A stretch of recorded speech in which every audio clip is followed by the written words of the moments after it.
संजय राउत जो कि वाइन की परिभाषा बताते हुए ये बता रहे थे कि वाइन शराब नहीं होती, असली पोल उनकी खुली और पता ये चला कि संजय राउत बाकायदा एक वाइन कंपनी से समझौता कर रहे हैं और ये समझौता उन्होंने अपनी 2 बेटियों को पार्टनर बनाकर किया है। और इसीलिए संजय राउत पूरे महाराष्ट्र में अब ये चाहते हैं कि लोग अधिक से अधिक वाइन पिएं ताकि उनका मुनाफा हो, उनको पैसे की कमाई हो। अब इस सब में उन्होंने नियम बना दिया है कि जो ग्रोसरी की शॉप्स हैं महाराष्ट्र के अंदर, जो मॉल हैं, जो परचून की दुकान है, उन पर भी वाइन बिक सके। और इसलिए उन्होंने एक नियम का परिवर्तन कर दिया। जो अभी तक लाइसेंस देने के बाद ही वाइन शॉप खुला करती थी, उसके लिए टर्म एंड कंडीशन थी। संजय राउत ने अपनी कंपनी को लाभ पहुंचाने के लिए, यानी जिसके साथ पार्टनरशिप की है उसको लाभ पहुंचाने के लिए नियम तोड़ दिया गया है। और आपको बता दूं कि इन्होंने क्या किया है कि अभी थोड़े ही दिन पहले इन्होंने अपनी बेटी विदिता और उर्वशी, इनकी 2 बेटी हैं, इनको पार्टनर बनाया है एक वाइन कंपनी में। और यह खुलासा किया है किरीट सोमैया ने। किरीट सोमैया भाजपा के बड़े लीडर हैं और तो वो उन्होंने बाकायदा प्रेस कॉन्फ्रेंस करके ये पूरा खुलासा किया है। जो संजय राउत ने वाइन की बिक्री के लिए, ग्रोसरी शॉप्स के लिए, मॉल के लिए नियम में परिवर्तन किया और वो अभी तक वाइन को ये कह रहे थे कि शराब नहीं है, उसका असली खुलासा ये है कि जो संजय राउत की 2 बेटियां हैं उनके साथ पार्टनरशिप की है एक वाइन कंपनी से। और अब वो ये चाह रहे हैं कि महाराष्ट्र के लोग ज्यादा ज्यादा वाइन पिए ताकि उनको मुनाफा हो। किरीट सोमैया ने ये कहा है कि देखिए जिस तरह से इनके अजीत पवार उप मुख्यमंत्री है महाराष्ट्र के, वो पिछले दिनों जो है कैनबेरीज और जो है कैनबेरीज हर्बल, इसमें अंतर बता रहे थे क्योंकि कैनबेरीज जो है नशे के लिए पकड़ी गई थी और वो कह रहे थे ये तो कैनबेरीज जो है हर्बल है, इस तरह की बातें कर रहे थे।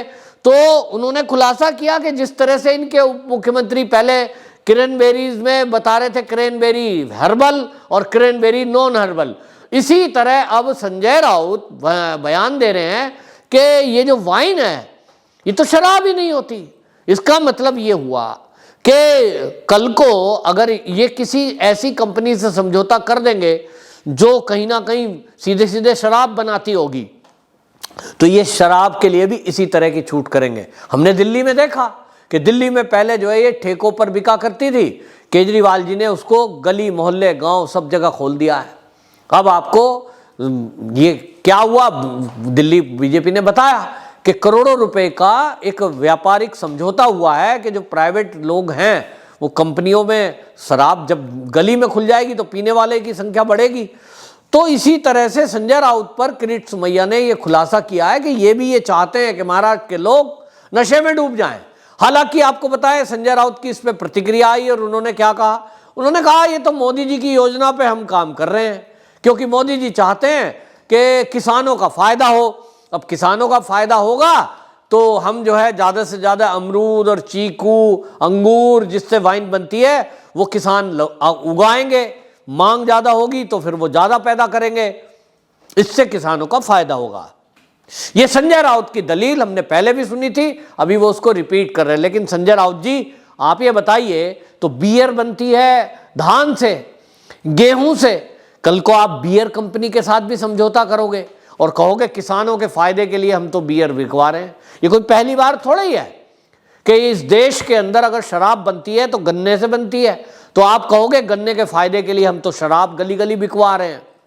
तो आपकी ये दलील ये जनता के गले नहीं उतर रही है, क्योंकि आपको ये समझ में आना चाहिए कि नशे के लिए तो पहले से ही महाराष्ट्र बदनाम है। महाराष्ट्र के अंदर जिस तरह से ड्रग के मामले पकड़े गए, ये जिस तरह से ड्रग के कारण होने वाली आत्महत्याएं और हत्याएं खुलासा हुआ, करोड़ों रुपए का लेन देन आतंकवादियों के संगठनों से ये ड्रग के पैडलर करते हैं।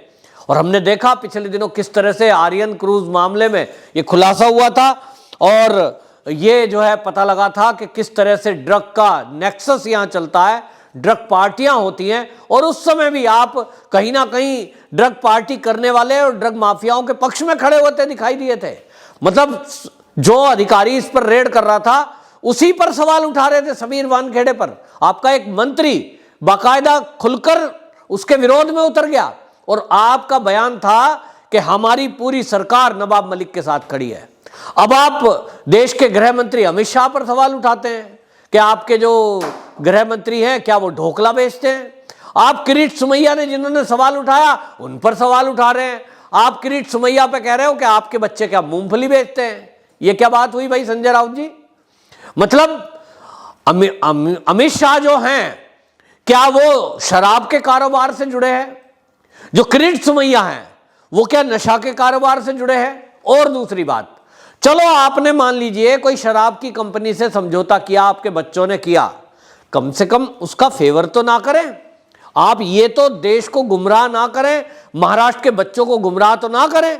भाई जो छोटे बच्चे हैं उनको आप कह रहे हो वाइन शराब नहीं होती। कल को महाराष्ट्र के युवा वाइन पिएंगे और जब कभी कोई माँ बाप पकड़ेगा या पुलिस पकड़ेगी तो क्या वो ये कहें पुलिस से कि हमने तो वाइन पी है, वाइन तो शराब होती ही नहीं है। इसका मतलब आप कहीं ना कहीं महाराष्ट्र में कानून व्यवस्था को भी बिगाड़ना चाहते हो। कल को गाड़ी में किसी की चेकिंग होगी, महाराष्ट्र में पुलिस रात को चेकिंग करती है, हमने कई बार देखा है कि महाराष्ट्र की पुलिस रातों रात पुलिस सड़क पे खड़ी होकर चेक करती है, गुब्बारा फुलवाते हैं, पता लगता है क्या लेवल है भाई, मशीन से हवा मारिए, इसमें अगर अल्कोहल की मात्रा ज्यादा है तो चालान होता है। तो वाइन में तो अल्कोहल है, लेकिन जब किसी का चालान काटने के लिए पुलिस कहेगी कि आपका अल्कोहल की मात्रा इसमें आ रही है, आपका चालान कटेगा, आपने नशा किया है, तो आम आदमी क्या कहेगा? हमारे संजय राउत जी कह रहे हैं ये तो शराब होती ही नहीं है। तो इसका मतलब पुलिस को छोड़ना पड़ेगा। किस तरह की आप कुव्यवस्था महाराष्ट्र के अंदर करना चाहते हैं? आप शराबी बनाना चाहते हैं महाराष्ट्र को, महाराष्ट्र के बच्चों को वाइन पिलाना चाहते हैं। आपको कारोबार करना था, ठीक है करिए, दुनिया करती है, लेकिन कम से कम नशे के कारोबारियों के पक्ष में तो ना खड़े होइए। डेफिनेशन अलग होनी चाहिए। ये क्या दलील हुई कि आप किरीट सुमैया को कह रहे हो आपके बच्चे क्या मूंगफली बेचते हैं? उनके बच्चे कम से कम शराब का काम नहीं करते। और मूंगफली बेचना कौन सा बुरा काम है भाई? मूंगफली बेचकर अगर कोई मूंगफली बेच रहा है, वो अपनी जीविका चला रहा है, वो बीड़ी सिगरेट शराब तो नहीं बेच रहा कोई। आप इस तरह की जो दलीलें दे रहे हैं ये कहां तक है? तो महाराष्ट्र की जनता आप देखिए सोशल मीडिया पे क्या कह रहे हैं कि ये जो शिवसेना सरकार है, जो उद्धव सरकार महाराष्ट्र के अंदर बनी है, और जब से बनी है तब से गलत काम ज्यादा हो रहे हैं। अरे 100 करोड़ रुपए उगाही का आपके मंत्रियों पर आरोप लग रहा है, वो 100 करोड़ रुपया कहां से आया? गलत धंधे करने के कारण से ही तो कोई देगा। अगर कोविड प्रोटोकॉल फॉलो करेगा, बार बंद रहेंगी, होटल बंद रहेंगी, लेकिन अगर रिश्वत दे देगा तो बार भी खोल सकता है, होटल भी खुले हुए हैं। और इसी कारण से सबसे ज्यादा अगर कोरोना फैला तो वो महाराष्ट्र में फैला, इसीलिए क्योंकि वहां पैसे की उगाही से मतलब है मंत्रियों को, और मंत्रियों को मतलब है गृह मंत्री इकट्ठे कर रहा है। ये अब जांच चल रही है कि मुख्यमंत्री का हिस्सा कितना है, उसमें मुख्यमंत्री की इन्वॉल्वमेंट है कि नहीं, ये सारी जांच का विषय चल रहा है। तो भाई आप कम से कम एक जिम्मेदार व्यक्ति हैं, आप सांसद हैं और आप शिवसेना के प्रवक्ता हैं, तो आप यदि इन चीजों से दूर रहते, आपका बयान इस तरह का आना बड़ा दुखद है। महाराष्ट्र के जो लोग हैं वो कह रहे हैं हमारी आने वाली पीढ़ियों को हम कैसे रोकेंगे नशाखोरी करने से? कल को तो ये शराब को भी अमृत बता देंगे, ये बियर को भी पानी बता देंगे, कहेंगे भाई शरीर के लिए अच्छा है, ह्यूमिडिटी रहती है, खूब बियर पियो, उससे पथरी नहीं होगी, उससे आपको पसीना नहीं आएगा, गर्मी नहीं लगेगी। ये इस तरह की बात है। मतलब आप महाराष्ट्र में जिस काम को करने के लिए आपको सत्ता दी गई है, ये सत्ता में लोगों की सेवा करो। कोविड के टाइम पे ज़्यादा कोविड फैल रहा है, लोगों को वैक्सीनेशन जल्दी हो, लोगों को सुविधाएं मिलें। अब बीएमसी चुनाव हो रहा है, अब नोटिफिकेशन जारी होगा मार्च अप्रैल में, मार्च में कम से कम ये जोन बन जाएंगे और अप्रैल में चुनाव होगा। तो आप किसको खुश करना चाहते हो? महाराष्ट्र की जनता को आप क्या संबल देना चाहते हो? अभी टीपू सुल्तान को लेकर के आपने कर दिया कि टीपू सुल्तान के नाम पे एक आपने जो है पार्क का नाम रख दिया है, नामकरण कर दिया गया है। तो शिवसेना वाकई में अपने मुद्दों से भटकी हुई दिखाई इस समय दे रही है। महाराष्ट्र के अंदर जिस तरह से आपको सत्ता सौंपी थी, लोगों को उम्मीद थी कि शिवसेना आएगी तो कुछ हिंदुत्ववादी बातें करेगी, कुछ महाराष्ट्र की जनता के लिए अलग से करेगी, क्योंकि शिवसेना सत्ता में कभी भी डायरेक्ट आई नहीं थी। ये बात अलग है कि भाजपा के साथ गठबंधन था, बननी भाजपा की सरकार थी, लेकिन महत्वाकांक्षा के कारण उद्धव ठाकरे मुख्यमंत्री बन बैठे। लेकिन अच्छा होता कि जनता की सेवा में कुछ ऐसे काम करते ताकि एक छवि जो बाला साहब ठाकरे जी की थी वो बरकरार रहती। लेकिन महाराष्ट्र में सत्ता में आने के बाद उद्धव ठाकरे जी तो मनमोहन सिंह की तरह मौन हो गए और केवल कांग्रेस का एजेंडा सेट किया जा रहा है और कांग्रेस और एनसीपी मिलकर के शिवसेना को समाप्त करने में लगी हुई है। जिस तरह के कारनामे इस समय हो रहे हैं, जिस तरह से नशाखोर, नशे पैडलर, ड्रग पार्टियां महाराष्ट्र के अंदर जो हो रही हैं, जब बात उठी थी, जब समीर वानखेड़े सामने आए थे, जब जांच चल रही थी, आप कह रहे थे महाराष्ट्र को बदनाम किया जा रहा है। उस समय आप ये कहना चाहते थे कि महाराष्ट्र के अंदर कोई ड्रग का मामला ही नहीं है, कोई, आप कहते हो हमारी पुलिस ज्यादा पकड़ रही है। पुलिस पकड़ रही होती तो केस सामने होते। अगर एनसीबी आई, एनसीबी की एंट्री हुई तो ड्रग के बड़े बड़े केस पकड़े गए। ये पहले क्यों नहीं पकड़े गए? महाराष्ट्र की पुलिस ऐसा नहीं है कि कुछ करती नहीं थी, सबसे नंबर 1 थी, लेकिन नंबर 2, नंबर 3 कैसे हो गई? इसलिए हो गई क्योंकि जब से शिवसेना की सरकार आई है, 3 दलों की सरकार है, आपस में टांग खिंचाई है, बस वसूली सरकार बन गई है। पैसे उगाओ, पुलिस को वसूली पे लगा दिया है, तो पुलिस कानून व्यवस्था का राज कहां से कायम करेगी? अब आप समझ लो, जब आप वाइन फ्री कर देंगे महाराष्ट्र में तो किस शराबी को पकड़ेगी पुलिस? उसको तो छोड़ना पड़ेगा ना। फिर एक्सीडेंट होंगे, रोड एक्सीडेंट होंगे तो भी पुलिस के ऊपर आएगी बात कि साहब रोड एक्सीडेंट हुए, पुलिस क्या कर रही थी? पुलिस तो बिचारी है। आपने उस पुलिस को, महाराष्ट्र की पुलिस को ऐसा बना दिया है कि मतलब ट्रांसफर पोस्टिंग का घोटाला खुल के सामने आया, रश्मि शुक्ला की रिपोर्ट थी, मुख्यमंत्री ने कोई कार्रवाई नहीं करी।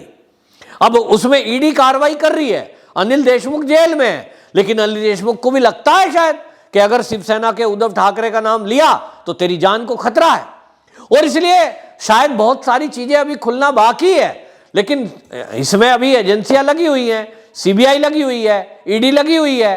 अब ये सब पता लगाने में कुछ समय जरूर लगेगा, लेकिन आज नहीं तो कल ये चीजें खुलकर आएंगी। महाराष्ट्र की जनता ये कह रही है कि जो शिवसेना सरकार है ये अपने मुद्दों से भटककर और केवल अपना स्वार्थ देख रही है, जहां से इनकी कमाई हो रही है बस उस क्षेत्र को देख रही है, बाकी जनता का इनको कोई लेना देना नहीं है। और ये किरीट सोमैया ने बड़ा खुलासा किया है कि जो वाइन कंपनी से समझौता किया है, संजय राउत की बेटियों को पार्टनरशिप में डाला गया है, 2 बेटियों के नाम पार्टनरशिप साइन की गई है, और ये आज पता लग रहा है कि वाइन का तारीफ, वाइन को ग्रोसरी दुकानों पर बेचने का फैसला किस लिए किया गया था? उद्धव ठाकरे को चाहिए कि अपने महाराष्ट्र को बचाए और इस तरह के नेता से अपनी पार्टी को बचाए जो पार्टी का विनाश करने में लगे हुए हैं। वंदे मातरम।